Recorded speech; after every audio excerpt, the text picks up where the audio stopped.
Sawantwadi railway टर्मिनसच्या भूमिपूजनाला आज 27 जून रोजी 10 वर्ष पूर्ण होऊन अदृश्य असल्याने प्रवासी संघटनेकडून हाताला काळ्या फिती बांधून दगडाचा प्रतिमात्मक केक कापून प्रवाशांना साखर वाटून गांधीगिरी आंदोलन करण्यात आले।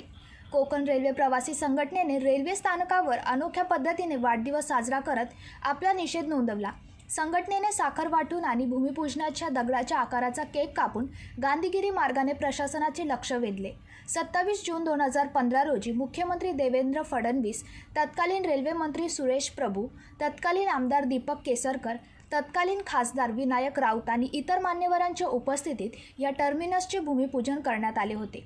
हे महत्त्वाकांक्षी टर्मिनल आजही धूळ खात पडले होते आणि याच पार्श्वभूमीवर 10 वर्ष पूर्ण झाल्याबद्दल साखर वाटून, केक कापून पोलीस, रेल्वे कर्मचारी, प्रवासी, रिक्षा चालक यांना साखर देऊन हे आंदोलन करण्यात आले। यावेळी रेल्वे प्रवासी संघटनेचे अध्यक्ष संदीप निंबाळकर, उपाध्यक्ष सागर तडवळेकर आदी आपले विचार मांडले। यावेळी संघटनेचे अध्यक्ष संदीप निंबाळकर, सचिव मिहिर मटकर, सुभाष शिरसाट, सायली दुभाषी, अभिमन्यू लोंढे यांसह रेल्वे प्रवासी संघटनेचे पदाधिकारी, रिक्षा व्यावसायिक आणि रेल्वे प्रवासी मोठ्या संख्येने उपस्थित होते।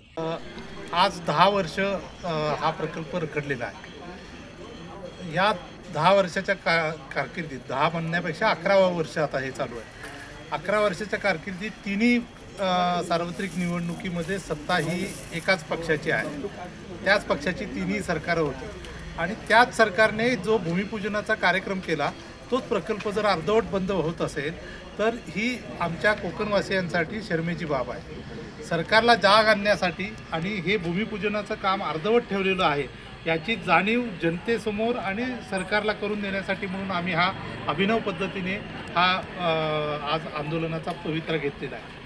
आम्हाला म्हणायचं काय की तुम्ही तुमचंच सरकार आहे, फक्त केवळ एक रेल्वे मंत्री बदलले म्हणून तुम्ही प्रकल्प अर्धवट ठेवता। मग असं असेल तर मग प्रकल्पाची सुरुवात करून इथल्या मतदारांना जी तुम्ही भुरळ घातली की मतदान करायला सांगितलं, 3 सार्वत्रिक निवडणुकींमध्ये लोकांनी मतदान केलं तुम्हाला आणि तरी देखील तुम्ही प्रकल्प अर्धवट ठेवत असाल तर तुमच्या शब्दाला काय किंमत आहे हे तुम्ही आता स्पष्ट केलं पाहिजे। जर प्रकल्प तुम्हाला पूर्ण करायचा असेल तर तुम्ही पूर्ण करा, नाहीतर स्पष्टपणे जनतेला सांगा की आम्ही तुम्हाला दिलेली आश्वासनं ही खोटी होती आणि तुमची आम्ही फसवणूक केली। पंकज मडे, जनशक्ती, सावंतवाडी।